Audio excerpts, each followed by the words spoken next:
We are here in Merced, California, and I am Associate Justice Rebecca Wiseman from the 5th District Court of Appeal, and I have the privilege today to interview one of my former colleagues, retired Justice Betty Dawson.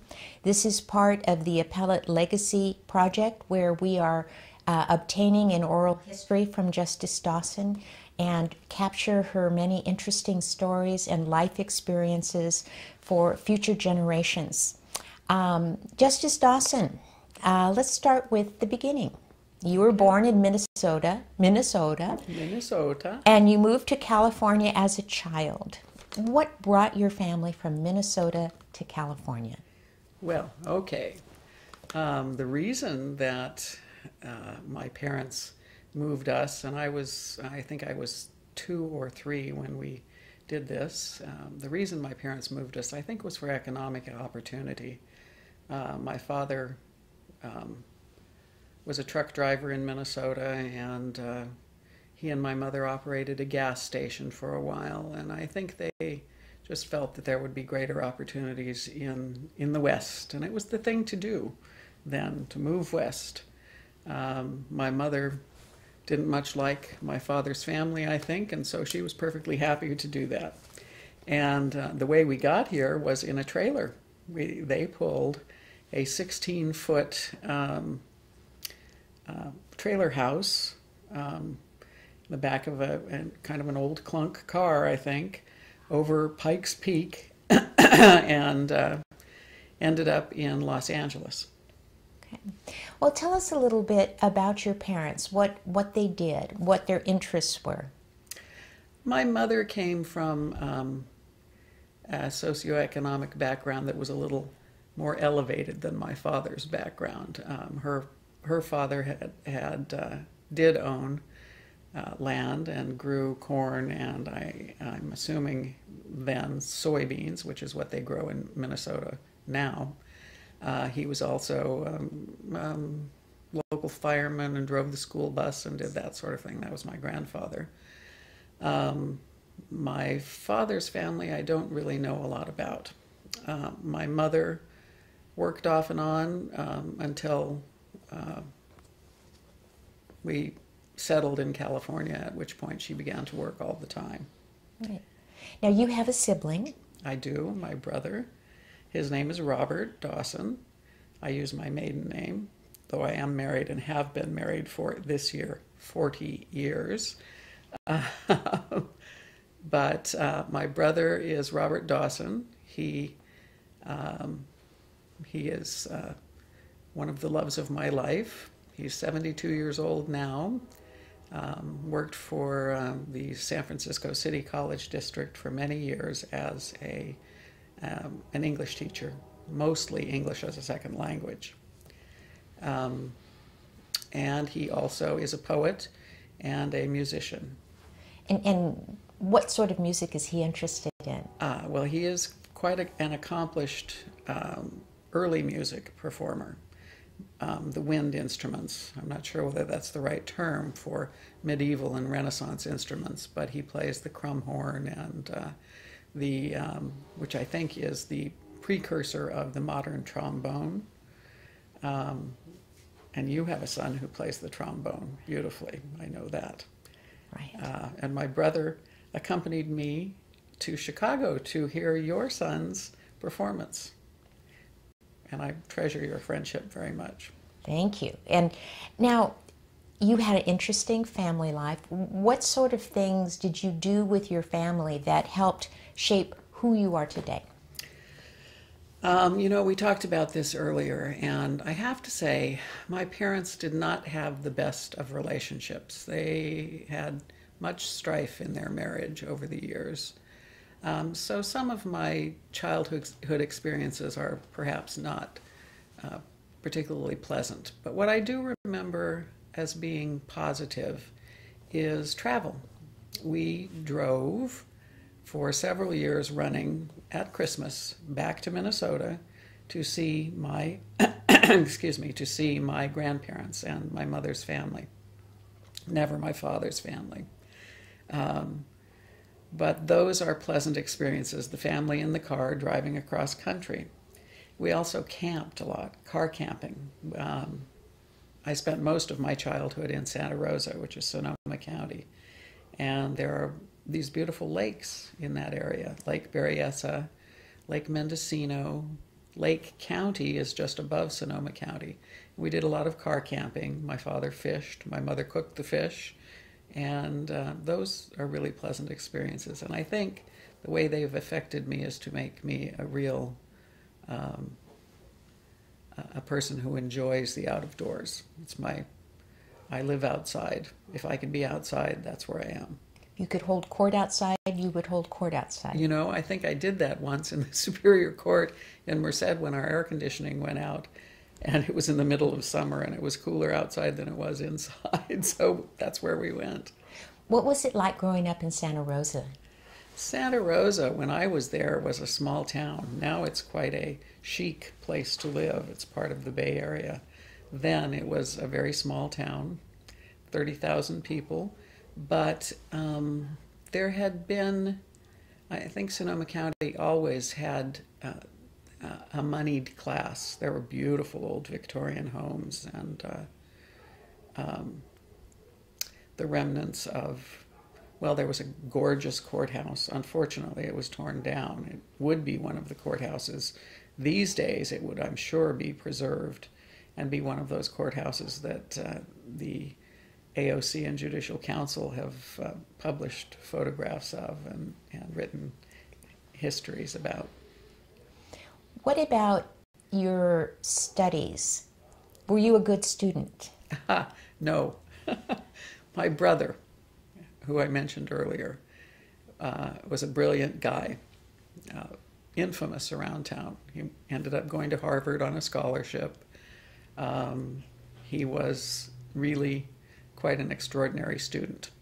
And I don't think it was by choice, it was just by happenstance. I did not follow in his footsteps in that regard. I was the kid who liked to play on the creek. And, you know, in those days, kids could do that. We played around the neighborhood, ran around like wild Indians, and we did just fine. That was probably a politically incorrect statement. We ran around like little kids love to do. I was not a particularly good student. What about college? Did you think about college? No. My parents didn't encourage me to go to college, and I think that was just because of their background. Neither of them had gone to college. Incidentally, I ended up being the first woman in my family to attend college, let alone obtain a Bachelor of Arts degree. My brother was only the second person in our family to have obtained a bachelor's degree. And you did go to college, obviously. Where did you study as an undergraduate? Well, I did not go to college initially out of high school. I married my high school sweetheart, who was in the Coast Guard, doing his best not to be sent to Vietnam. And he was stationed in Virginia Beach, Virginia. And I went there with him. Unfortunately, or fortunately perhaps, that marriage didn't last, and I came back to California shortly, maybe a year later. And my brother was then living in San Francisco, so I settled in San Francisco. And I went to school part-time as I could, but slowly. I didn't get my BA until I was 27 years old. Didn't receive my BA. I went to college at City College in San Francisco, and then I went to Mexico, where my then boyfriend, Robert Hayden, who is now my husband, was attending a place called the University of the Americas in Cholula, in the state of Puebla, in the middle of Mexico. And I was there for about a year and a half. He was there for a full 4 and even more years, working toward a master's in Latin American history. So I had the wonderful experience of living and attending school in Mexico. Robert, my husband, and I traveled for a year. We backpacked around South America. riding third-class buses and being right down there with the poor people in South America, and poor in South America is pretty darn poor. But I came back, and Robert had dared me to finish my BA and go to law school. So I did. I came back, and I got my BA in August or July of 1975, and I entered law school 2 months later or a month later at Hastings in San Francisco. Okay. Well, now, when you were in South America, how did you communicate? Well, it was either talk to Robert and no one else or learn to speak Spanish. I had been in Mexico for, as I say, I think about a year, and I had studied Spanish, had a scholarship to get Spanish. Suddenly, I was becoming a better student than I had ever been as a younger child. And I could write Spanish and read Spanish, but I couldn't speak it. There were too many Americans around. So when we spent that year in South America, it was either talk to Robert or no one else, or learn to speak. And so I learned to speak. And obviously, you and Robert met and fell in love. How did you meet? Through my brother. Robert had been, at age 18, was backpacking around Europe. And my brother, who had already graduated from Harvard, and his then wife were traveling around Europe, and they met. I think my brother picked Robert up as a hitchhiker, and they ended up traveling around together a bit. And when I left my childhood sweetheart, my brother said, "Oh, when are you going to be here? My friend Robert Hayden will be here that weekend." And that's how we met. Okay. I was 20. So you went to law school on a dare. On a dare from Robert. I had no idea what being a lawyer meant. I'd never been to a lawyer. No, I don't think anyone in my family had ever visited a lawyer's office. So I had no clue what I was getting myself in for. Okay, what surprised you the most about your law school experience? You were at Hastings. I was at Hastings. And, I was naive. I did not have an idea. As I say, I didn't know what being a lawyer was, and I didn't know what being a law student was. I had no idea it would be as competitive as it was. It was different then. I think law students are coddled now compared to the way we proceeded through law school. The very first day, I think there must have been some introductions or something. There were 500 people in my class, so I don't know how detailed they were, but I learned that there were people there from Harvard. And knowing my brother and his brilliance, I assumed that everyone from Harvard was equally brilliant, and I immediately became very intimidated by the whole process, and I was convinced I was going to flunk. It sounds a bit like false modesty, but that I was convinced for the first 2 years at least that I was not going to make it through law school. Lots of tears, lots of time, Robert spending lots of time that first year convincing me to stay in law school. And then it turned out that I did really very well. Hey, you're being false modesty. How well did you do? I was Order of the Coif. I was, in those days, they classified you by your test scores, and I was second. I graduated second in a class of 518 students. I won an award, the Milton D. Green Award for Civil Procedure after my first year. And, after receiving that award, I still was convinced that I wasn't going to do well. I thought it was a fluke. And really, I think I just never saw myself as a student. And all of a sudden, that changed. Something about the law clicked with my brain. It was a good combination.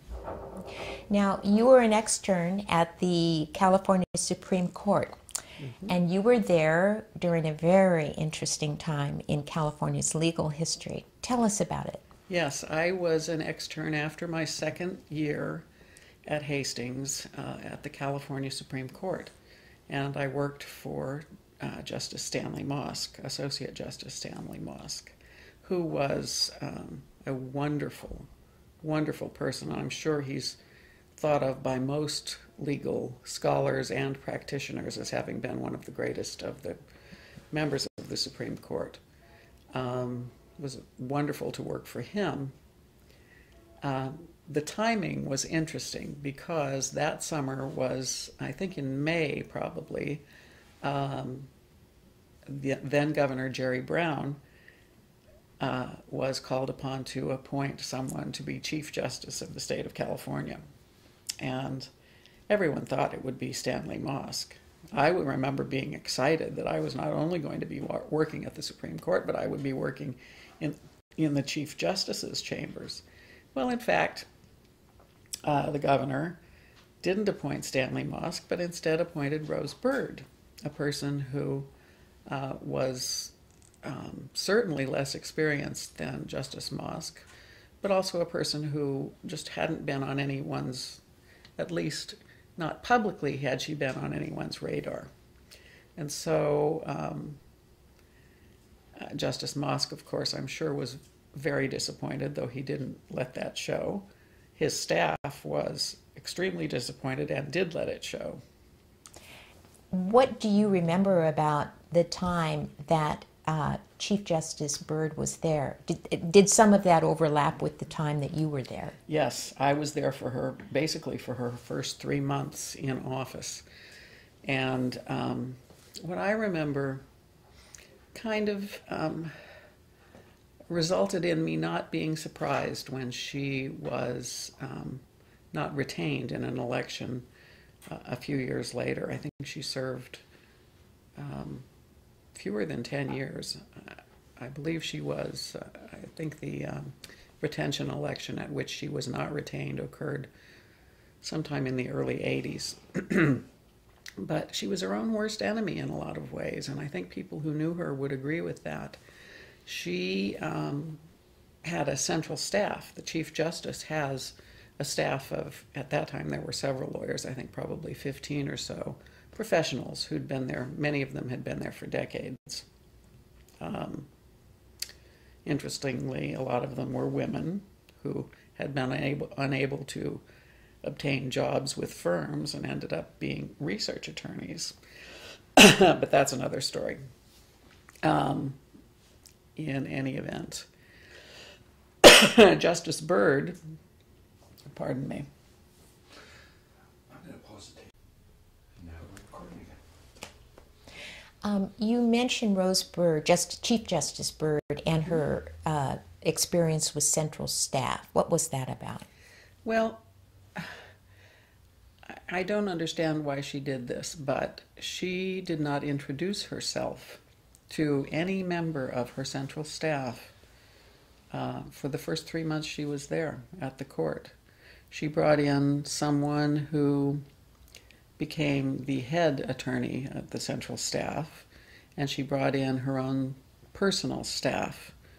And what she should have done, in my view, and I don't think I was alone in this, she should have introduced herself and spoken to those people who had spent their careers at the California Supreme Court, and made them feel secure in what was going to become of them, given her appointment and her selection as Chief Justice. In my opinion, that did not hold her in good stead with the legal profession. She seemed, I'm sure she didn't do that deliberately, but she was not conscious that there was a political role she should have been playing there in the court. Okay. Now, you were a teaching fellow at Stanford Law School during the 1978-79 school year. What was that experience like? Well, all right. I went there for my first job out of law school. Hastings, at the time that I attended, was in one building. It's currently in 2 or 3 buildings. Then we were in one building and we were completely cramped. The classes were twice as large then as they are now, and we had only very limited space. So the facility at Stanford was a brand new, gorgeous library. The campus of the law school was part of the beautiful Stanford campus. So physically, it was very different. The students were also different. Stanford is where I encountered those Harvard students that I was so afraid of or worried about competing with at Hastings. I taught legal writing and research as a teaching fellow to first-year students, and they were all so well educated. Many of them had been to Ivy League boarding schools and come from families that were very well educated. So it was interesting. And in Stanford, the teachers took a very academic approach to teaching law, different than had been the case at Hastings in a lot of ways. Those students also were a little spoiled. At the time, my teaching fellowship paid $12,000 for a whole year. And I remember that at the end of or the beginning of the second semester was the time that first-year students at Stanford were interviewing for summer jobs for the first summer.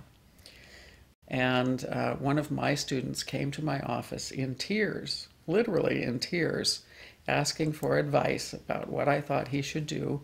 He was crushed because he had not been offered any job with a big firm. He'd been offered a job with a medium-sized firm that was only going to pay him $300 a week. Needless to say, I found it difficult to be very, very sympathetic to this guy, but he was a good student.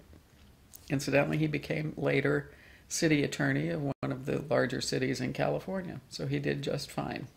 You got him off to a good start. I did, by telling him to skedaddle out of my office because I wasn't much interested in his woe.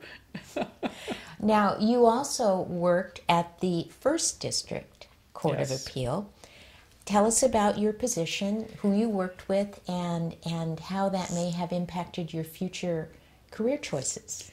Well, in law school at Hastings, I had kind of attached myself in that I took several classes from Professor Joseph Grodin, who was a longtime labor lawyer and had pretty much given up practicing, I think, though he was doing a lot of arbitration.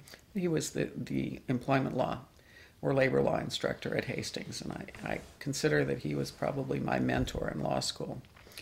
And while I was a teaching fellow, he was appointed to the First District by Jerry Brown. And I heard about this, and that day immediately dashed off to Hastings.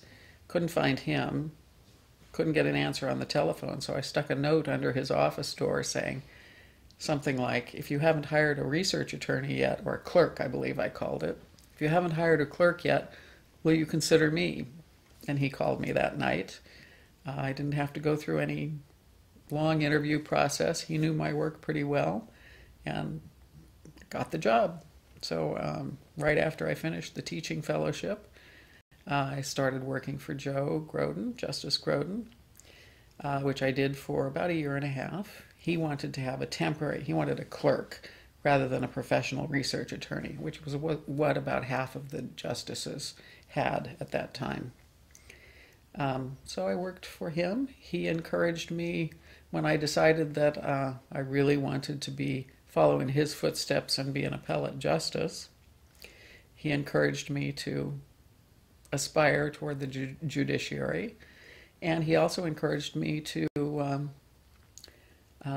leave San Francisco and come to Merced when my father-in-law offered to take both me and my husband on in his firm. Now, Merced is a small farming community, and it's located in the middle of the central San Joaquin Valley.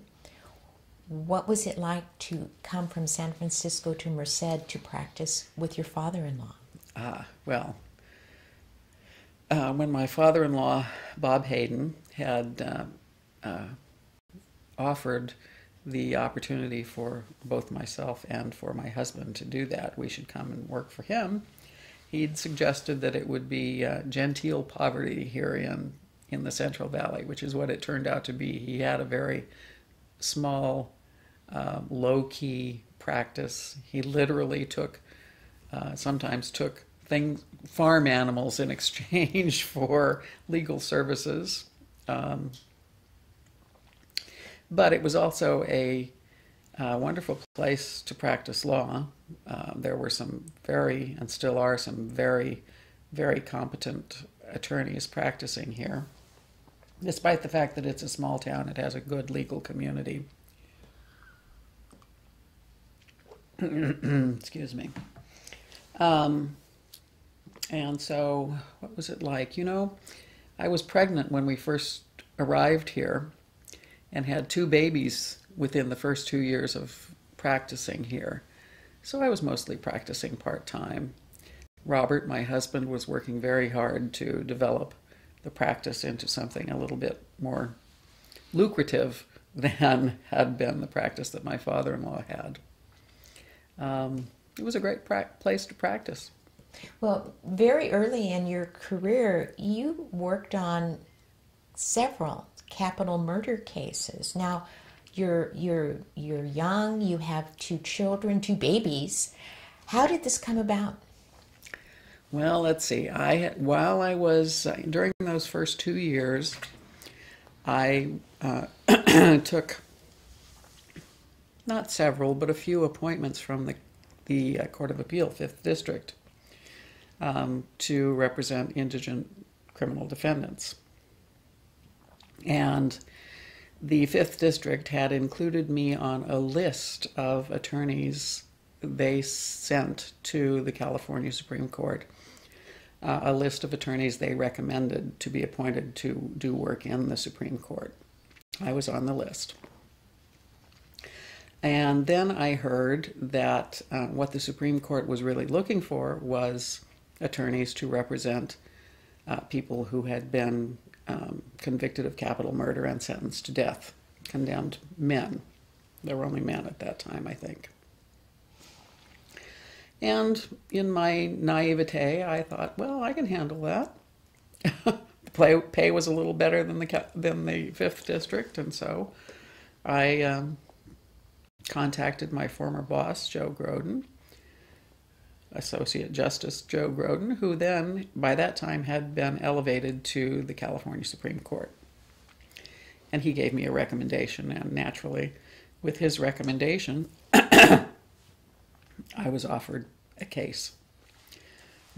Today, there is no way that a lawyer with that little experience that I had would be appointed for a capital case. But then things were different, and I took it. I had the case for 10 years until I joined the Merced Superior Court as a commissioner.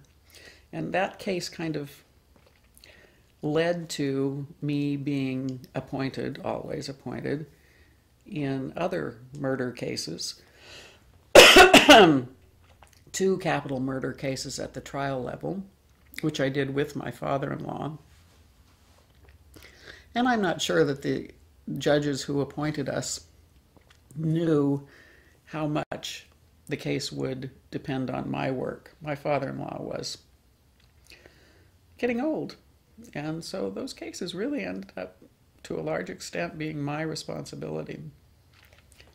And you conducted your first jury trial in a capital murder case? Yes, actually, my only jury trial as a lawyer was a capital murder case.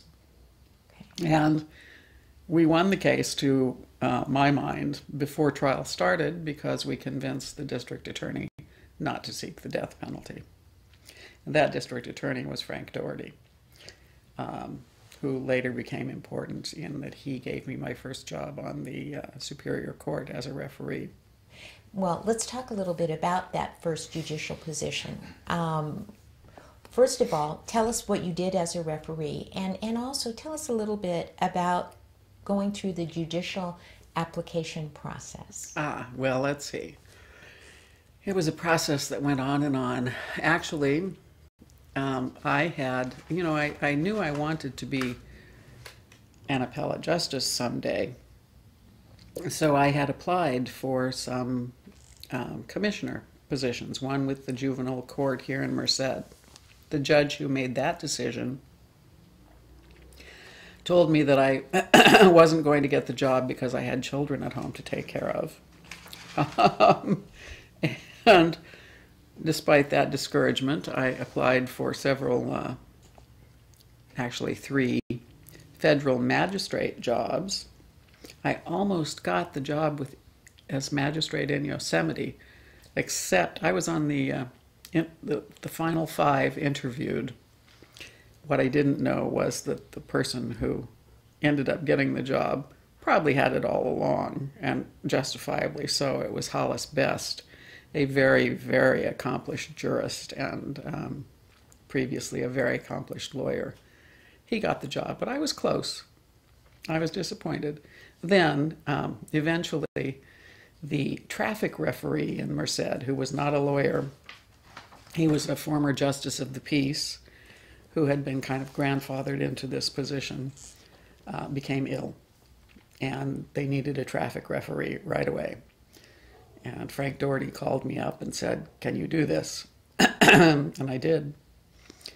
It was initially temporary and part-time, but the former justice of the peace never came back to work, and I ended up there.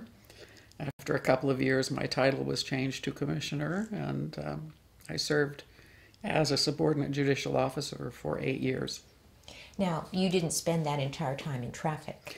No, that the courts have gone back and forth on how they should view the use of subordinate judicial officers, and I'm sure various courts do it differently.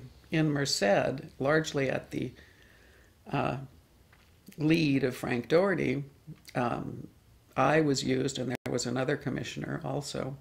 We were used as judges. There had to be a stipulation, but after some initial hesitancy by lawyers from both sides of the criminal fence anyway, after they became used to the idea, stipulations were not a problem. So during those 8 years, I would say that 6 of them were spent doing the work fully of a municipal court and then a superior court judge.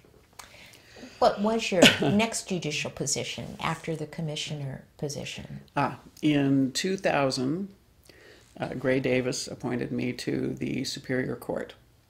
And, this always happened to me. I always ended up with the biggest and best first. So the first case I had as a Superior Court judge, the day after I was sworn in, was a month-long jury trial in a personal injury case in which the lawyers were superb. It was the best experience I had in my 3 years on the Superior Court in handling a jury trial. They were talented, and it was just a great experience. Our colleague, Dennis Cornell, pointed out to me that it was all downhill after that, and he was right. Well, we've been talking about your professional life. Let's take a diversion for a moment before we go back to that and talk about your family life. Mm-hmm. You mentioned that you and Robert have children. Tell us about them and what impact, if any, do you think your judicial experience had on your children and how you raised them? We have 2 daughters. My husband, Robert, is an attorney. He started practicing in 1980 here in Merced. He was right out of law school. He was 2 years behind me in law school. He was the 6th generation in his family to become a lawyer, and our oldest daughter followed in those footsteps and became the 7th generation. And I think she did that because of what she saw me doing. I think she became interested in the law by hearing the stories I had to tell about cases that I heard from the bench, and as a lawyer previous to that. Our younger daughter, I think, went the exact opposite direction and avoided doing anything that would even get close to being what her mother did or what her sister strived to do.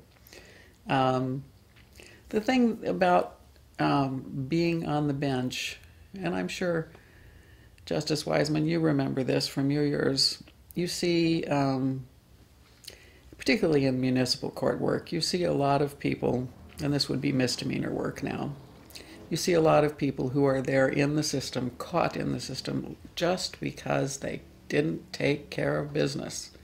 They just didn't pay their bill, didn't pay their traffic fine, or just failed to take care of themselves in one way or another. And so I think seeing that day after day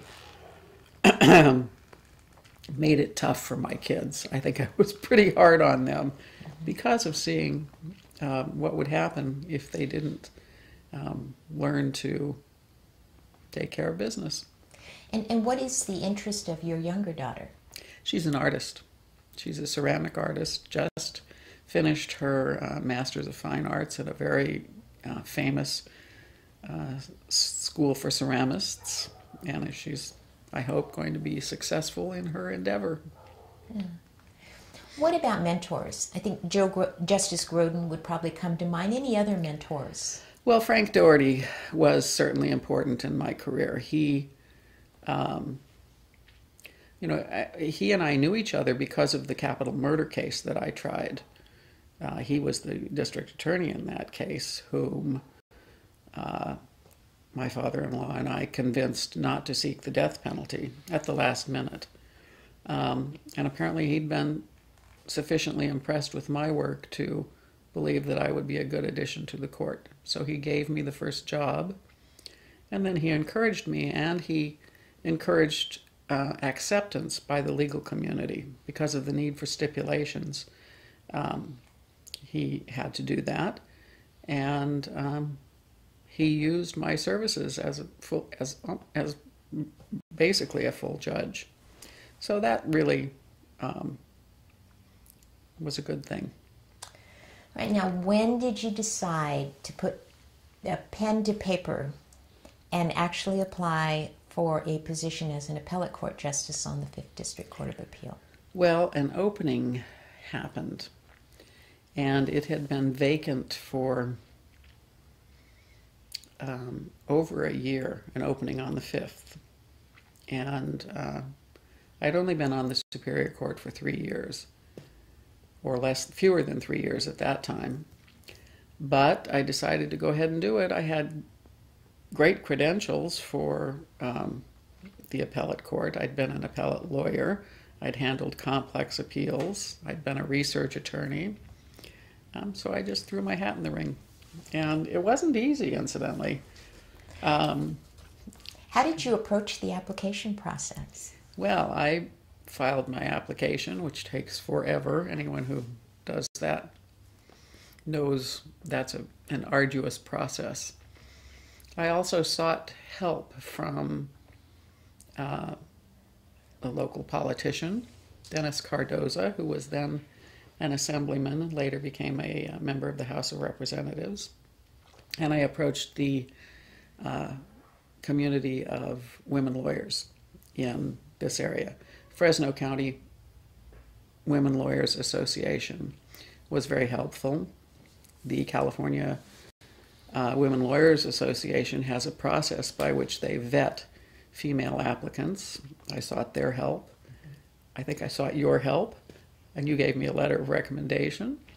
And I had so many people recruited to support me that Bert Pines, who was the appointments secretary, told me after the process was finished and I was an associate justice, he told me that he'd grown so tired of answering his telephone only to have someone say, "Select Betty Dawson," that he just had to do it. There was no choice. So, now, when were you appointed to the Court of Appeal? In 2003.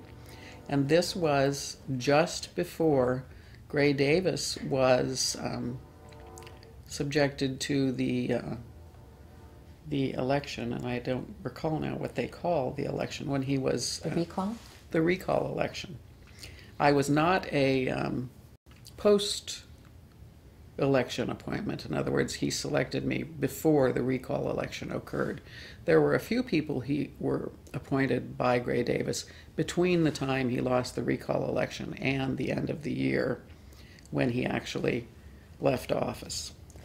How did you find out that you got the appointment? Robert, my husband Robert, and I were driving to Monterey. We were going to spend the weekend there. And my telephone rang. It was Bert Pines. And of course, immediately I knew that my lifelong dream really was going to come true. Now, you served as one of 10 justices on the Court of Appeal from September 2003 through May 2011. Was the job everything that you hoped it would be? You know, it was everything. And I had a pretty good idea of what I was getting into. And it was just the dream of my life to be there, and it turned out to be everything I wanted it to be. The only thing that could have been better was to have a few more interesting civil cases. No, the Valley, the jurisdiction of the 5th District, is probably not the place for the most interesting civil cases, although there are a lot of CEQA cases, which are very interesting. But yes, great job. I loved every minute of it. You did manage to get some interesting cases under your belt. While a member of the 5th District Court of Appeal, you authored 71 opinions covering many significant legal issues, and of those 71 opinions, 14 related to the California Environmental Quality Act, or CEQA. Of course, you've authored and co-authored hundreds of non-published cases, but let's start with civil cases. Are there any cases in particular that stand out to you, and if so, why?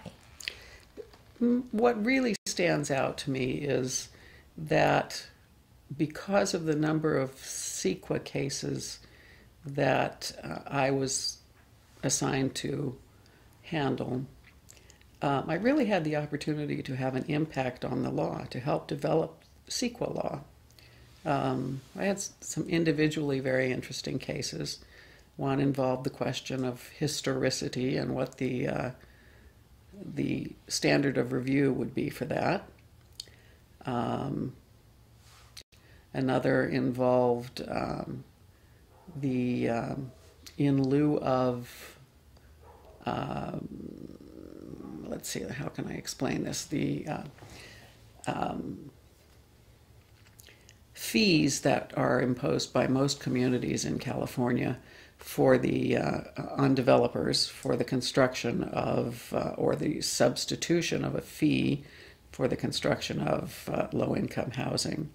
And I was able to help clarify what standard would apply to determine whether the fee imposed or the in lieu fee was reasonable. The Walmart case was very controversial, as were both the historicity case and the case involving impact fees.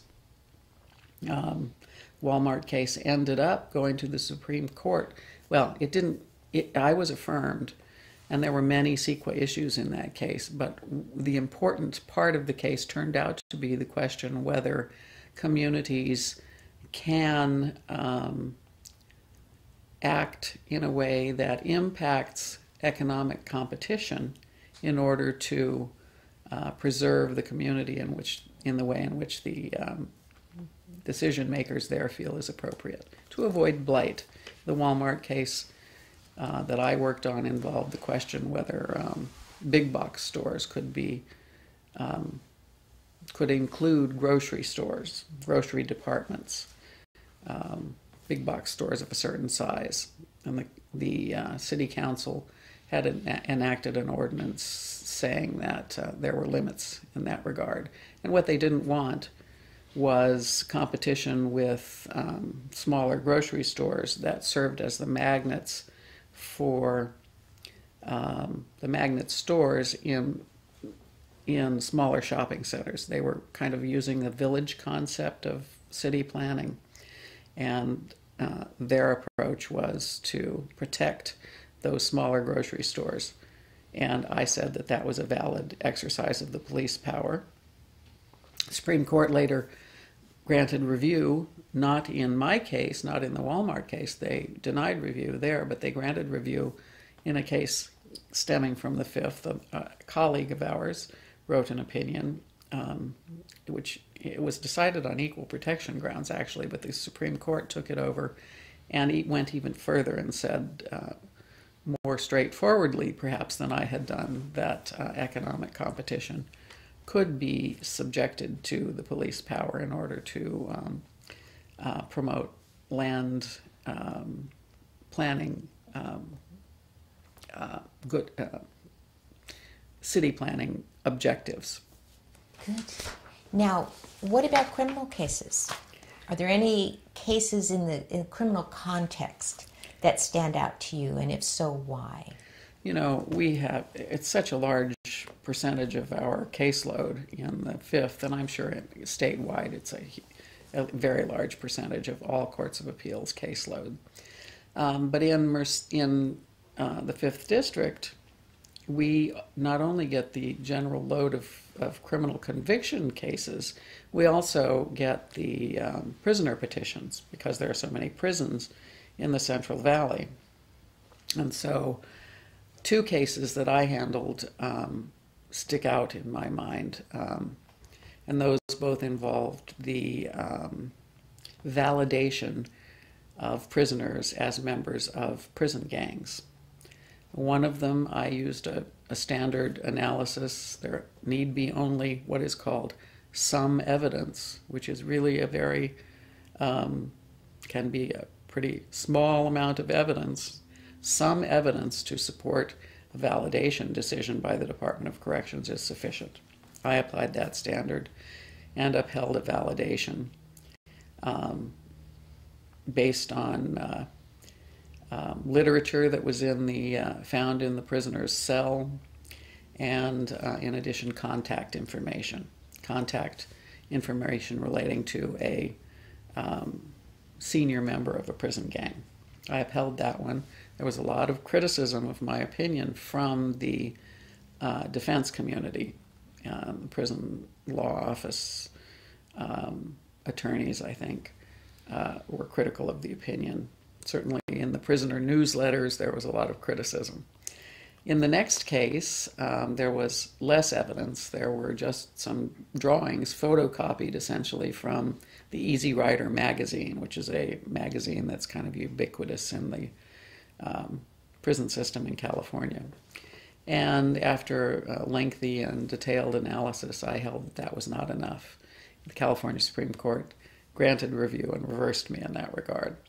But I understand that there currently is federal litigation going on over the methods used for validation. And in fact, Magistrate Claudia Wilkins from the Bay Area just denied a summary judgment motion filed by the Department of Corrections regarding an assertion that the validation and the subsequent conditions of incarceration constitute cruel and unusual punishment. And it'll be interesting to watch those cases. What happens to someone who's validated is indeed very draconian. They are essentially in solitary confinement, and in fact, there is a person in the California Department of Justice system who has been in solitary confinement for more than 20 years. What do you think about separate opinions? And by separate opinions, what I'm talking about is where a justice writes either a concurring opinion or a dissenting opinion. You know, I think it's very important to work toward a collegial atmosphere on a court. What we want to do is produce opinions that are clear and understandable, so that overworked Superior Court judges and overworked lawyers can read them and know what the law is. And so if it's not necessary, if I have something additional to say, but it's not necessary to the opinion, I think that a concurring opinion is usually not the way to go. Dissenting opinions, certainly if you can't agree, then you have to dissent. And I did that, and I'm proud to say that in the majority of my dissents, which I think may have been, I think there may have been 8 dissents, and I don't remember the numbers, but in the majority of the dissents, review was granted, and I was upheld by the Supreme Court, so I'm very proud of that. But in general, I think it's better to try to work with your colleagues and find common ground on which to base your decision. Well, that brings to mind the notion of judicial philosophy. How, if at all, has your judicial philosophy evolved over time? Well, I don't think I don't have a formal philosophy of judging. I'm not a strict constructionist. I'm not an originalist. But I think what I'd like to say about that is that I do, in my decision making, well, I'll start with this premise. I do not consider myself to be result-oriented. I avoid being result-oriented, and I think all judges should avoid being result-oriented. But that doesn't mean that I'm going to sublimate my perspective of the world and how it should be in making my decisions. I've heard a lot of talk about judges having to be totally unbiased, and of course they have to be totally unbiased, but that does not mean that they have to be automatons. Judges are appointed because they're qualified, because someone in power thinks that they are good candidates to be part of the rule of law.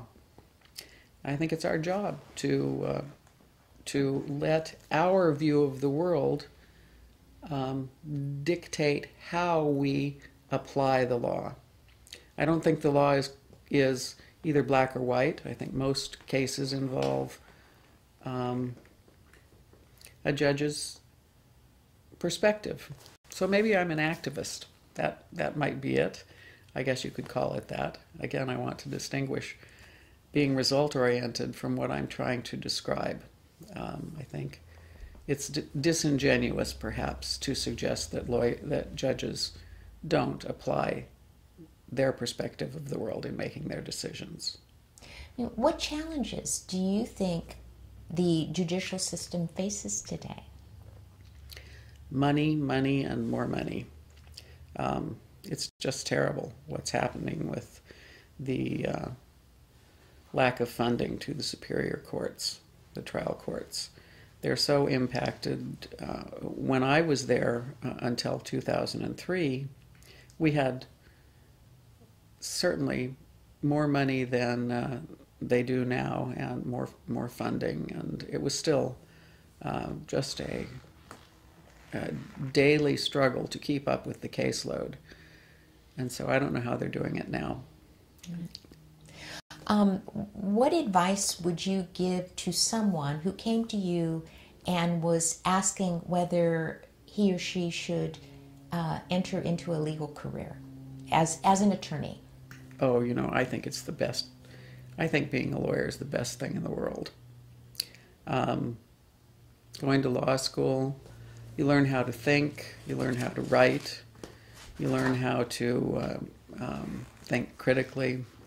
Even if you don't want to be a lawyer, going to law school is quite an educational experience. Just reading cases, you learn things about the subject matter of the cases. That's very instructive. And let's just change that question a little bit. What if an attorney came to you and wanted to seek your counsel about a career as a judicial officer? What would you say? I know exactly what I tell them, because that happens often. I tell them to start building their application right away. because I don't know whether you remember or not, but probably you do. That application is a bear to handle. So start making notes right away about the cases that you handle and the attorneys who were involved and what the cases were about so that you can fill out that application someday. And of course, I tell them that it's not all glory. It's not just being called Your Honor. It's hard work. And that they have to be willing to give up the position of an advocate. And Do you think everyone is able to do that? no, absolutely not. I think it's some people love being an advocate, and I don't think they, though they may think that they can promote their view by being a judge. I take that back. I don't think people really think that. I think they understand they have to be unbiased and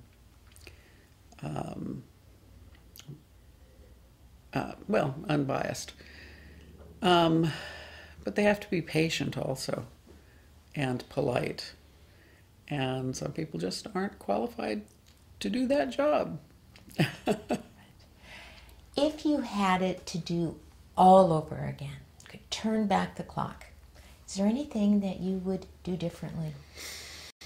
I've thought about this in preparation for this interview. I've thought about what I would do differently, and my career was perfect. I had I think the best training to end up in appellate justice, because not only did I have all of the appellate experience, but I had the experience of going through the steps of being a trial judge.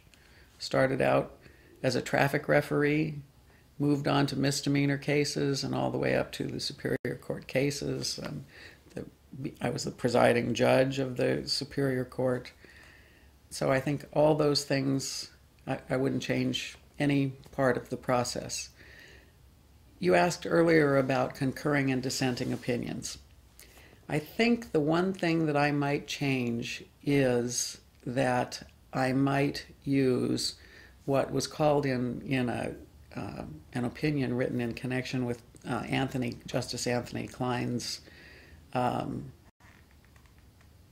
case, in which he was accused of misconduct for writing a dissent in which he said that he would not follow California Supreme Court precedent. There's mention of what they called a critical concurrence.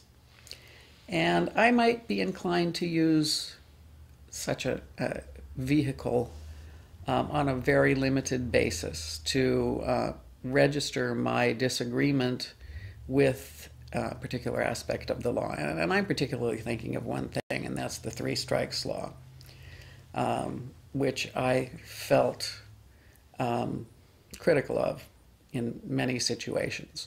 I applied it. I had to apply it. I did not like it in not most, but some of the cases in which I had to apply it. And I think maybe, judges are selected because of their knowledge and their qualifications. They're a part of the rule of law that makes this the U.S. a great country. Well, I think we have a duty, perhaps, even to state what we think about some aspect of the law that we think is ill-considered, particularly when it relates to something that is so close to the judiciary as is sentencing, criminal sentencing. That's a judicial function. And when the legislature has interfered with that function to the extent it did, or the voters, I guess, also, in the three strikes law, then I think perhaps it is our duty to at least examine whether we ought to not state that for public consumption. Otherwise, I can't think of anything I would have changed. That's a very enviable position, and you have a career to be proud of. And I know you are, and your family is, and we are all so honored to have had the opportunity to serve with you, Betty. Thank you very much, Becky.